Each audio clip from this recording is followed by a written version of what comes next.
Karsu, are you okay? I'm burned out. Oh no. What do I do? I can help you. Okay. Okay, I'll be right back.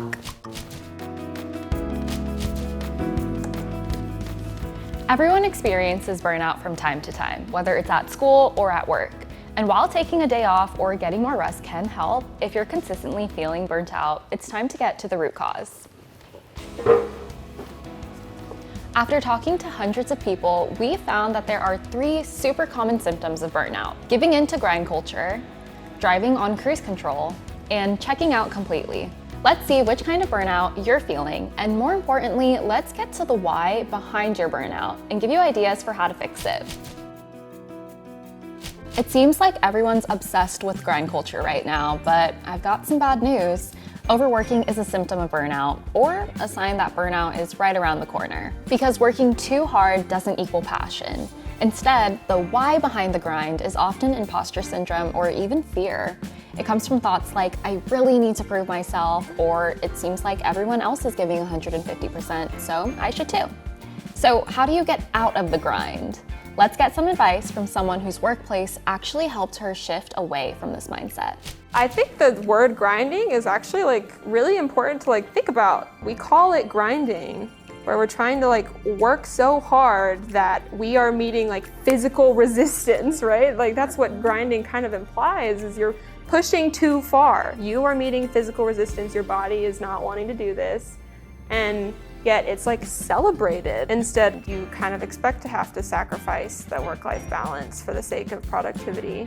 From my experience now, what I see is that, and what was pleasantly surprising, is NVIDIA, one of the things they like to say is, we want people to come to NVIDIA to do their life's work, which I think is huge, because in order to do your life's work, you can't have the grindstone mentality.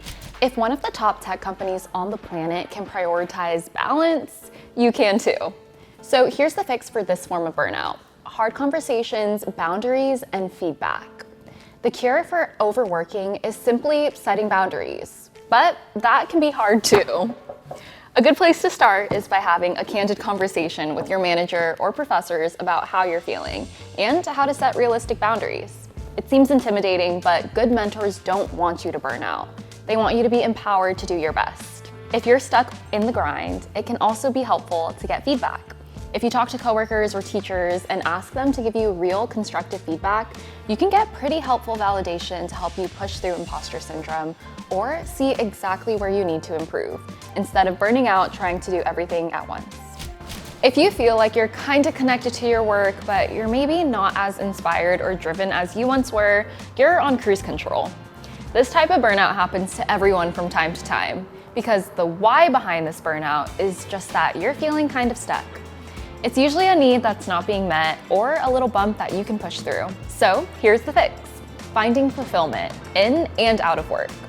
Let's listen in on a great example of how to do this. I got into engineering because I love airplanes. And then, on the side of that, throughout this entire journey of engineering and HR, I've been singing. So I think for me as an engineer, I think I have this idea where I could teach students, kids, about STEM, science, technology, engineering, and math through music. I launched STEM Music in the fall of 2019, and our mission is to inspire the next generation of multicultural STEM professionals through engaging and entertaining music. And so now I get to work within talent acquisition to help support our engineering organizations. And then I lead our college internship program. And so that's a joy. It's a lot of work, but it is so cool to get to really just pour into the next generation and showcase you can really have any opportunity you want.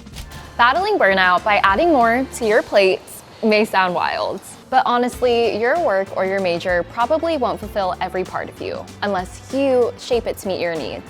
Roy's story of finding a passion for mentorship and then pivoting to follow that passion is a great example of how your interests can help you lock in and re-engage. So take a look at what's happening around you.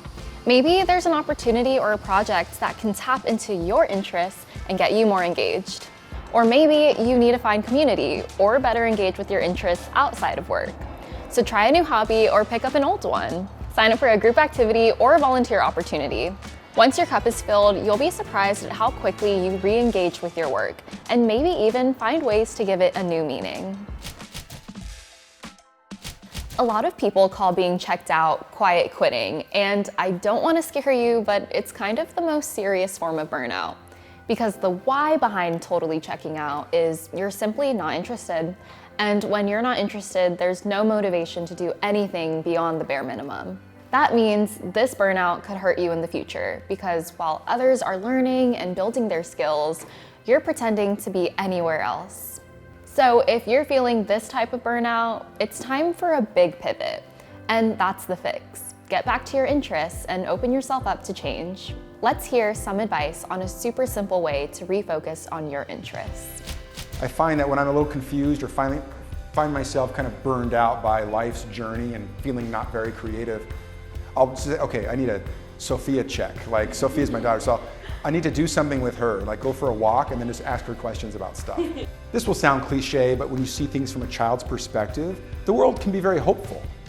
You know, it can be very like, oh, okay, yeah, maybe I can be happy because of, let me think about the stuff around me that can make my life easier or make my life more pleasurable or whatever it is. That's what she was doing. Let me give it a go. Have you ever felt burned out? How did you get through it? Let us know in the comments below so we can all help each other out. And make sure to like and subscribe for more career conversations every Tuesday.